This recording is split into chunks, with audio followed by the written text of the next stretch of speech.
like a Panatuken drill, 1 for 1 for 1. This time we're going to do 1 for 3 for 3. If he goes in 1 with the jab, I'm going to come back in, cross, hook, cross. He's going to come back in, uppercut, cross, hook.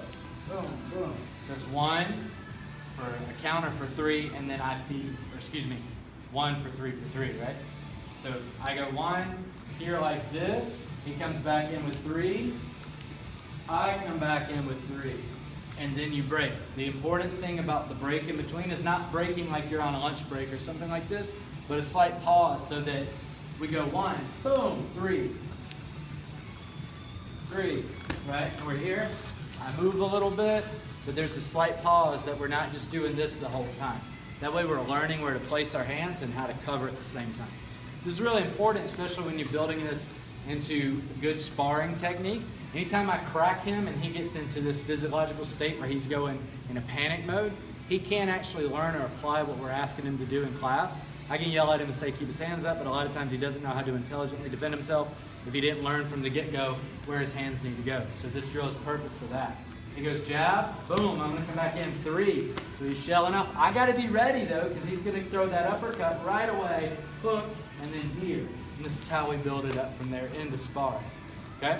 Next little piece is he starts to jab, I step off the line and I'm going to take the low line here. So he comes in, bam, and then from here I fire my 3. He fires that, like so. The reason I want this from here, you step off the line. Stand right here, please. Right over your shoulder. So if he jabs right here, what I want to do is move myself to this side to now throw my kick. So one more, he jabs, bam! And even if I'm not close enough to touch his glove, this hand's still up and I'm going to set right into the cross from here, to the hook, to the cross, he comes back in, 3, okay? So when we do 1 for 3 for 3, the patterns that we do is arbitrary. It doesn't really matter, but I do have to kind of give a set back and forth when we're learning this again, just to work our defenses along with our strikes. He and I both get used to punching a person where we're touching specific targets and working our perfect defenses to those punches. So one more time, jab. My defense here is to step off the line, kick the leg here, and then from there, throw the cross to the hook to the cross. Be ready for his flurry coming back. And then we move off again. Okay, so that's your Panatuken drill for this month. All right, so continuing on with our 1 for 3 for 3 drill. This time, before at the very end, we added in the parry with the now tech off the jab. So when he comes in for the jab, I'm kind of here like so. And then I step in, cross, like cross. I'm here to work the inside covers.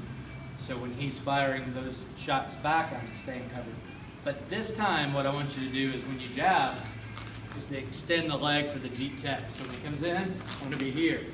If I can get to the hip, that's great. Because if you see, he goes to push, but I've got his center of gravity with my Jeet tech. It's important that when you go for this Jeet tech, you don't try to chamber the kick. Step in deep. If I chamber the kick, I don't have the same drive. He can push, I can push, and it actually pushes me off. Similarly, he goes. That's not a Jeet tech either. Go deep. He just punches me. Punch again. Boom. Catch it here.